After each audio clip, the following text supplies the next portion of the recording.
Selamat datang di Cekfakted, ruang di mana emosi supporter, kontroversi lapangan, dan fakta panas dari dunia sepak bola kita bongkar tanpa tedeng aling-aling. Di sini, kita tidak cuma melihat skor akhir, tapi juga membaca yang tak terlihat mata, mendengar yang tak terdengar peluit, dan mengurai drama yang tersembunyi di balik sorak penonton dan sorotan kamera. Dan malam ini, kita bicara tentang satu sosok yang berdiri tegak di tengah kekacauan, J.I. Zes, Kapten Timnas Indonesia yang menunjukkan kelas, wibawa, dan kejernihan hati di saat emosi publik memuncak.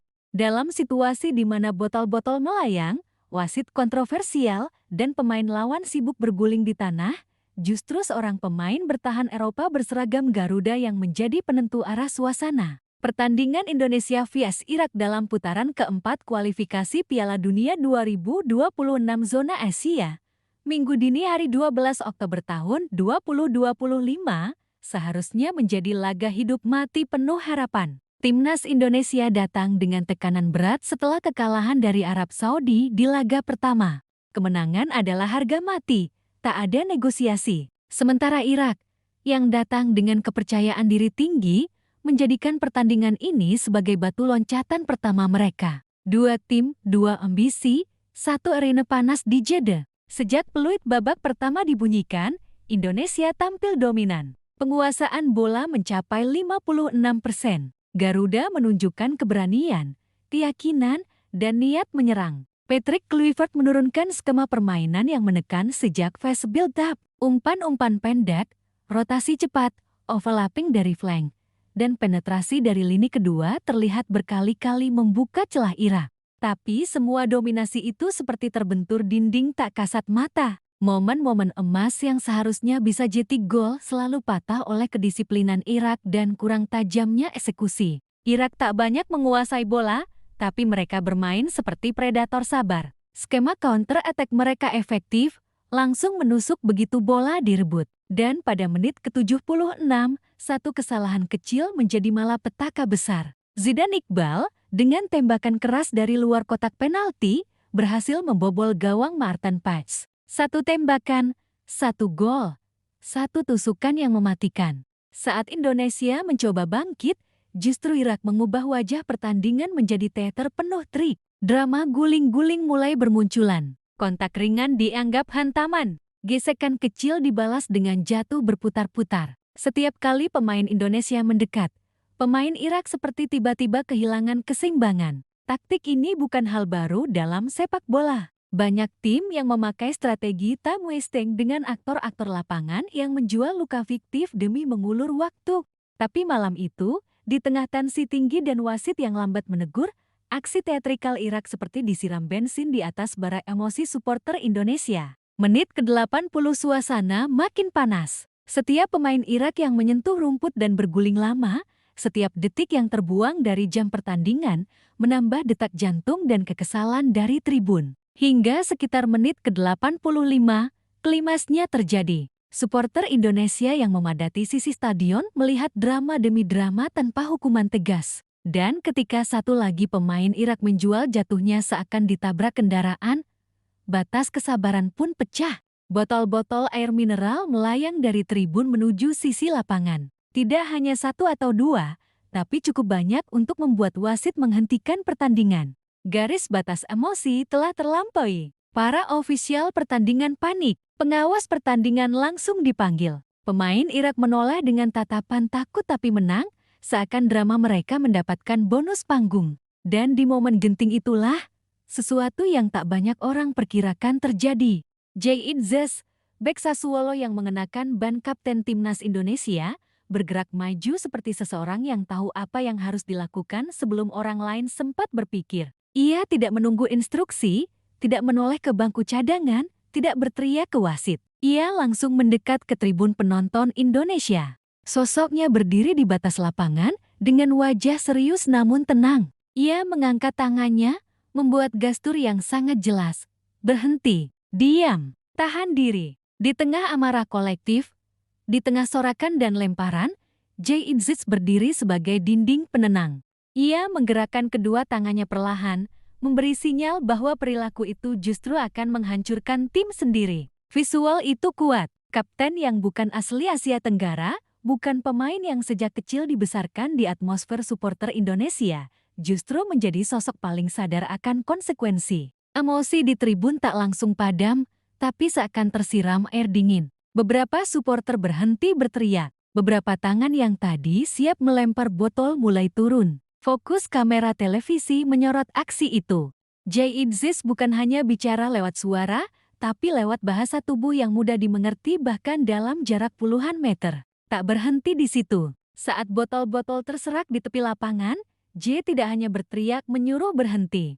Ia ikut turun mengambil sampah botol air yang dilempar penonton. Ia pungut satu persatu, membungkuk dalam balutan seragam merah kebanggaan. Ia menunjukkan bahwa kalau mau dihormati, tim juga harus menunjukkan sikap dewasa. Saat itu, pemain-pemain Indonesia lain ikut bergerak membantu meredam. Tapi yang jadi figur utama tetap satu, sang kapten. Bayangkan atmosfernya. Indonesia tertinggal 0-1. Waktu tersisa tinggal beberapa menit. Harapan lolos ke Piala Dunia sudah menggantung di awan rapuh.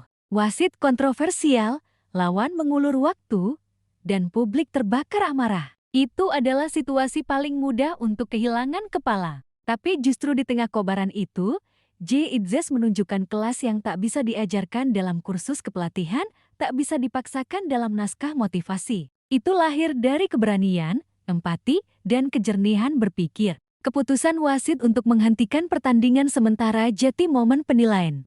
Dan kalau Jay tidak maju meredam, laga bisa saja dihentikan total dan Indonesia terkena sanksi berat, bahkan kemungkinan kalah atau denda besar. Aksi Jay meredakan suasana. Para supporter menghentikan lemparan. Wasit melanjutkan konsultasi dengan pengawas pertandingan. Suasana perlahan stabil.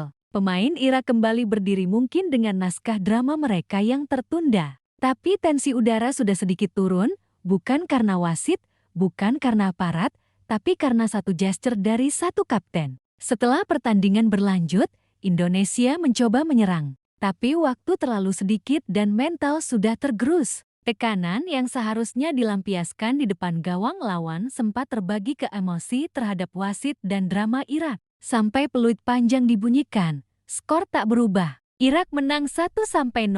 Dan dengan 2 kekalahan beruntun, peluang Indonesia untuk lolos ke Piala Dunia 2026 tertutup secara matematis. Tapi yang paling membekas bukan sekadar kekalahan itu. Bukan gol Zidane Iqbal. Bukan juga statistik 56% penguasaan bola tanpa gol. Yang tertinggal adalah 2 adegan.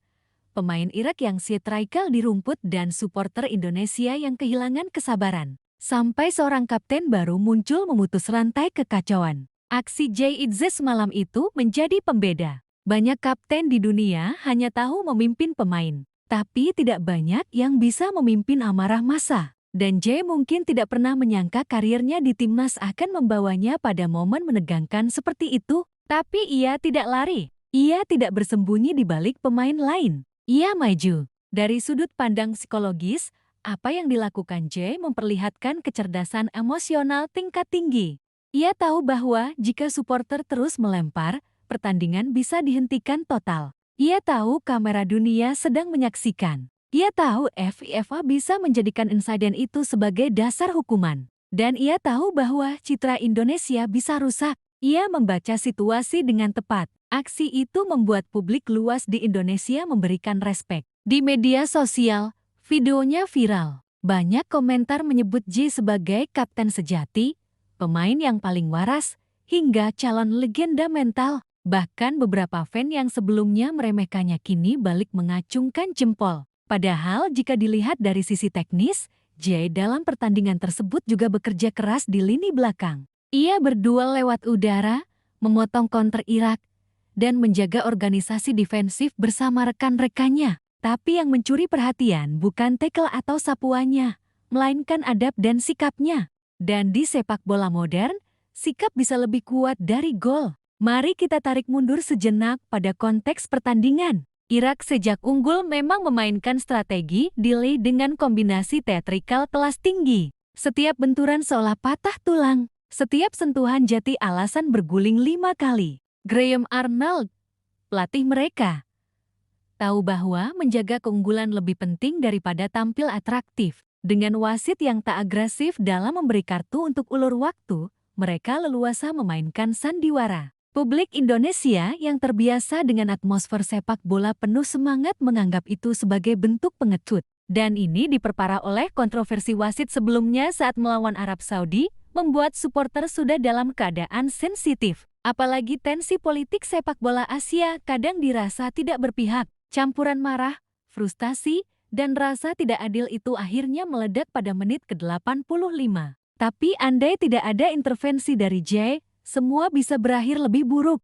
Kita tidak bisa menutupi fakta bahwa melempar botol itu perilaku yang salah. Tapi kesalahan itu bisa membesar jika tidak diredam oleh seseorang yang punya pengaruh langsung di momen itu. Jay memahami bahwa menghentikan amarah supporter bukan dengan marah balik, tapi dengan menunjukkan keprihatinan yang nyata. Ia tidak membentak, tidak mengancam, tapi menyampaikan lewat bahasa tubuh yang membuat penonton merasa didengar dan dipahami. Banyak yang tidak sadar, tapi di balik aksi itu ada dua pesan. Pertama, untuk supporter, berhenti sebelum kita mencelakai diri sendiri. Kedua, untuk tim lawan dan panitia pertandingan, Indonesia masih punya martabat meski sedang marah. Dan kombinasi itu efektif. Bahkan setelah laga usai, beberapa pemain Irak tampak mendekati Jay dan memberi anggukan hormat. Mereka tahu ada kapten yang berkelas di kubu yang mereka kalahkan. Sayangnya, skor tetap skor. Indonesia kalah 2 kali dan peluang menuju Piala Dunia berakhir. Tapi perlu dicatat, kekalahan hari ini bukan akhir segalanya.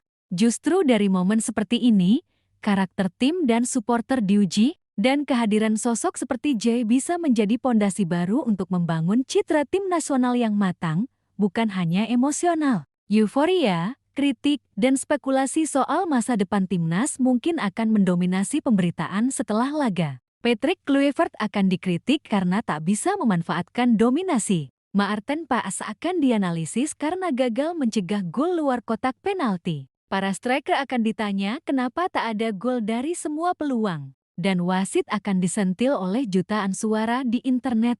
Tapi berdiri di tengah badai itu, nama Jay Idzis tetap muncul bukan karena blunder, bukan karena gagal, tapi karena aksi menenangkan yang viral. Kita juga harus jujur, tidak semua pemain bisa melakukan hal seperti itu. Banyak kapten di dunia yang justru ikut meledak ketika tensi penonton naik. Banyak yang memilih berdebat dengan wasit atau mengejar pemain lawan. Tapi Jay memilih menenangkan basis pendukung sendiri. Itu menunjukkan bahwa ia tidak hanya memikirkan 10 pemain lain di lapangan, tapi juga puluhan ribu orang yang mengibarkan bendera merah putih di tribun. Dan disitulah makna kepemimpinan muncul dalam sepak bola modern. Bukan hanya soal taktik, bukan soal ban kapten, tapi soal keberanian mengambil tanggung jawab ketika keadaan kacau. Fakta bahwa dia juga ikut memunguti botol-botol yang berserakan menjadi simbol rendah hati. Ia memperlihatkan bahwa cara terbaik menuntut hormat adalah dengan memberi contoh, bukan ancaman. Setelah pertandingan selesai dan sorotan kamera redup, yang akan terus dikenang dari laga panas ini, bukan hanya skor pahit 0-1 atau drama ulur waktu Irak, tapi juga aksi seorang kapten menahan badai tanpa kata-kata kasar. Mungkin nanti, saat anak-anak Indonesia melihat rekaman ulang pertandingan ini, mereka akan belajar bahwa menjadi pemain hebat tidak cukup dengan skill, tapi juga hati. Dan untuk para supporter, insiden itu jadi pengingat bahwa kemarahan bisa dimaklumi, tapi kehancuran akibat amarah tidak akan pernah menguntungkan tim nasional. Ji sudah mengingatkan tanpa menyalahkan. Dan itu adalah pelajaran sosial yang sangat mahal nilainya. Kini pertanyaannya, apakah aksi pemain seperti dia akan menginspirasi perubahan sikap lebih besar di masa depan? Terlepas dari hasil, banyak analis sepak bola menyebut bahwa kepemimpinan Jay malam itu bisa jadi fondasi emosional baru untuk timnas Indonesia. Sebuah tim tidak hanya butuh pencetak gol, tapi juga penenang badai. Dan kadang, kemenangan moral lebih penting dari 3 poin. Itulah kisah lengkap dari laga yang membakar emosi, memancing kemarahan, tapi juga melahirkan keteduhan di tengah kekacauan. Dari drama guling-guling Irak, dari frustrasi supporter yang meledak, dari lemparan botol yang bisa berujung bencana, sampai aksi elegan seorang kapten bernama Jay Idzis yang maju menenangkan, memunguti botol, dan menjaga martabat tim sampai detik akhir. Kekalahan memang tercatat di papan skor, tapi kelas seorang pemimpin tercatat di ingatan bangsa. Terima kasih sudah menyimak narasi ini bersama Cek Fakta. Di channel ini, kami tidak hanya bahas skor, tapi juga nurani, mental, dan emosi di balik pertandingan. Jangan lupa dukung terus dengan like, komen, dan subscribe. Sampai ketemu di bahasan berikutnya, tetap kritis, tetap tenang, dan tetap bersama Cek Fakta.